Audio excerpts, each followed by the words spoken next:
Brooke, the search continues for a missing 24-year-old male kayaker who was last seen on the Maumee River last night near the Hosey Dam. Around 9 p.m. Tuesday night, water rescuers began searching for a kayaker but were unsuccessful. They resumed their search this morning. We began this morning at 7:30 this morning with DNR. Working from New Haven on the Maumee into the Hosey Dam. Officials say that there were 3 kayakers, 2 men and 1 woman, that fell into the river. 2 of the 3 kayakers were rescued and said to be in good condition. They were released from a local hospital this morning, but there are still no leads on the 3rd person. Unfortunately, since the individual was last known seen in the water and is still missing, the operation has moved from a rescue to a recovery operation. Witnesses that we spoke with last night say that the kayakers didn't seem to be wearing any life jackets. And then when I walked back, there was one guy out of his kayak and they were floating over there, and I don't think any of them had life vests on. So officials say the water speed and strength of the currents could have played a huge factor. The strength of the water, the power of the water is very deceiving, and definitely recommend that anytime you're on or near the water that you wear a wearable type life jacket and keep that on you at all times. As of last night, we were guessing about approximately 6 knots, which is a little over 7 miles an hour. And so when you think what would be a nice kayak ride floating downriver, not even the greatest swimmer, Michael Phelps, could swim against a 6 knot or 7 mile per hour current. Which is more than a recommended current for a safe kayaking experience. Our dive team has a benchmark of nothing over 2 knots. So when you think that right now we're 3 times over what we deem safe as the rescue response. So we're at 6 knots, and so the speed is really an issue, especially with more rain looks like it's coming on, and then just the rain we've had in the past. Officials say the search will continue for the missing person. We're going to continue to work as hard as we can and hopefully bring closure to the family, and our hearts and with the Fort Wayne Fire Department reach out to the family. And we know it's tough, but we're doing everything we can do safely. I'm Demetrius Lewis, WFFT Local News, First at 10. Mayor Tom Henry held a press conference this afternoon to announce the results of a study for a potentially new downtown arena. The idea is, just as Parkview Field has attracted new excitement into downtown, an indoor venue for the wintertime could provide similar results in downtown Fort Wayne.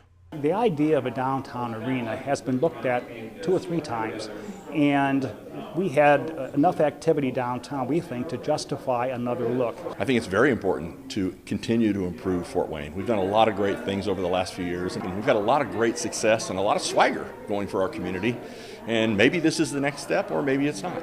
The proposed arena would have more of a basketball-oriented design with seats closer to the floor, which provide more of an intimate arena setting. There are some venues out there that are looking for arenas with about 4,000 or 5,000 seats, which it's more than the Embassy and less than the Coliseum. A lot of events can't fill up, 13,000, 15,000 seats, so they want a mid-range, but they don't want to play in a high school gym. Corey Ford is the CEO of Sports Wayne, Inc. They promote different sporting programs in the Fort Wayne area. Ford agrees with the mayor, saying another venue downtown could be a real benefit for Fort Wayne as a tourist attraction and as a national sports destination. The biggest benefit that is going to come to Fort Wayne is giving us another option to host different types of sporting events, different types of entertainment events, especially for events that can't fill up the Coliseum or they're too big for a high school gymnasium. This gives us a mid-range option, which a lot of other cities have, but also a lot of other cities don't have. Recommended events for the new arena include basketball, center stage and end stage concerts, along with possible rodeos and boxing matches. The net spending for the new project could total $293 million over a 20-year period and provide up to 201 new full-time jobs.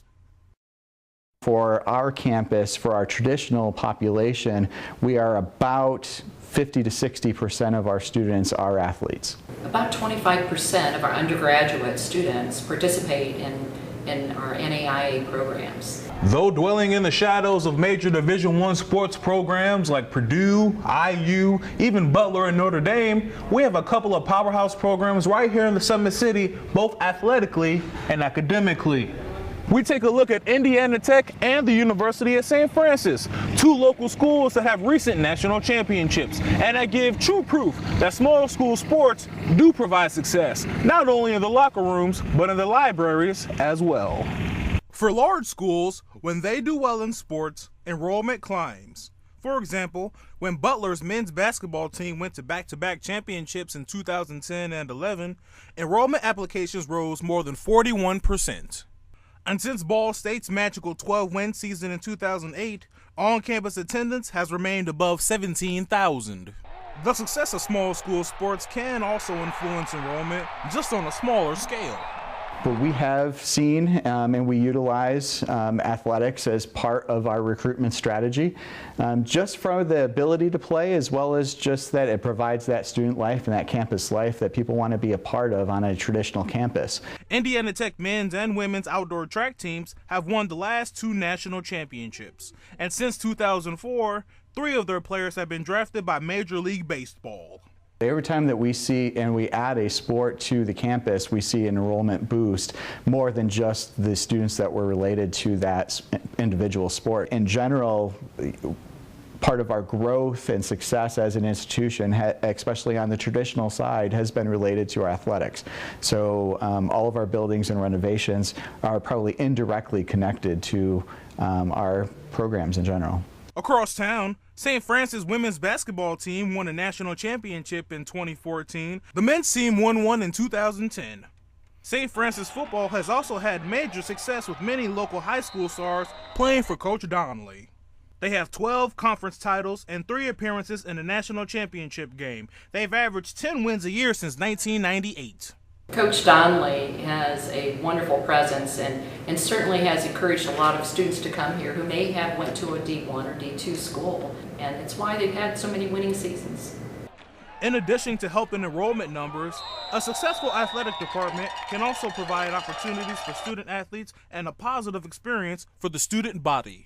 For a small campus like ours, it's the ability to be able to compete on that national level really is important, and many students are looking for that opportunity just to be able to play and continue to be able to participate in that sport that they love. Both schools that I spoke with say even though much of their focus is on successful athletic programs, the most important factor in deciding whether to attend their school is the quality of education that you want to achieve, along with the degree that you ultimately want to earn. Dead, literally, just no activity to it. Maybe it's just there. Other than that, I don't really know. That is a good question. I've never thought about it. I try not to think about what's going to happen next. It's normal to hear these responses when the age-old topic comes up of what happens to you after you die. But when it comes to your social media and online profiles, it's something that social media experts say that you should be thinking about right now. Well, social media is obviously something we use to connect with friends and family, and as more people use these tools, it becomes more likely that the profile will remain even after we're gone. Not just for you, but it's also for the people that are around you in your world. Because social media, remember, is run by computers, and computers sometimes make some pretty stupid decisions. If online accounts aren't shut down properly, it can lead to a wide range of issues. If a profile is still active after you die, it can lead to some awkward conversations with people you know if they think the person is still alive. It can lead to a privacy concerns if things are still out there about you that you no longer have the opportunity to manage. It can lead to some awkward moments online for your friends. It can lead to again, with identity theft. We've got so many things interconnected now in our online world that when somebody passes, it's important to disconnect everything and to shut those things down. Facebook, Twitter, and Google already have measures in place for if you die. If your family sends a death certificate to Facebook, they will turn your page into a memorial page. And if your family sends proof of death to Twitter or Google, they will deactivate your account.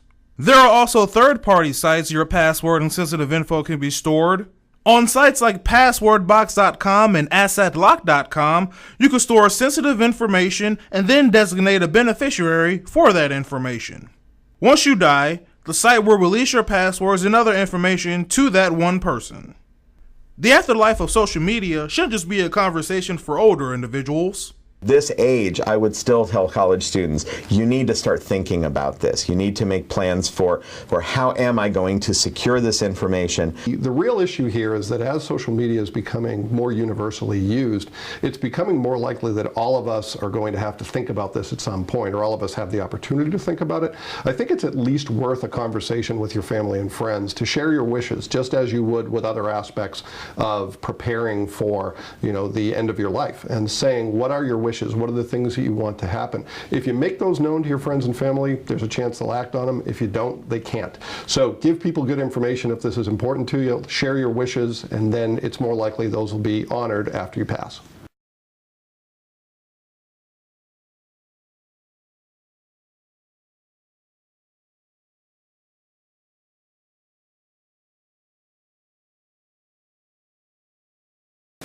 Faith and religion are important values to millions of Hoosiers and to my small family. Along with those words and the signing of Senate Bill 101, Indiana joins a number of other states who have passed their own versions of religious freedom legislation. State Senator Amanda Banks says there are 30 other states that have passed their own kind of law. Banks represents District 17 in the Columbia City area. She was one of the co-authors of this bill. Senate Bill 101, I think, is really a moderate proposal. It's something that's been adopted either by law or by constitution in 30 states in our nation. This has been federal law for over 20 years. And so I think Indiana is really just catching up with most of the rest of the country. I had the chance to sit down with 15th District State Senator Liz Brown of Fort Wayne, who was another co-author of this bill. Here's a portion of what she had to say. What would you say to those who oppose the bill? I would say perhaps, just perhaps, you should actually read it, and it's talking about government intrusion, and then perhaps talk to those who actually voted on the bill and discussed it at length instead of just reading some crazy blog that doesn't really know how it's going to actually be implemented. There's been a lot of backlash about this, and it seemed that this bill was intended for good purposes. Yes. Why is there so much backlash, you think? I think those who are opposed to it have misunderstood it and deliberately misinterpreted. And I'm sure because there have been some very well-known issues in Indianapolis. There was a story about a bakery. We've had stories about videographers and things like that. Everyone thinks that the reason behind the bill was because of that, because people want to discriminate against gays. And it's not that at all. It's someone's religious freedom. Those who oppose the bill say it opens the door for discrimination and exclusion of certain people. We have a long history of equality before the law. I mean, this goes back to our faith ancestors to 1620, before they even landed on these shores. Equality before the law.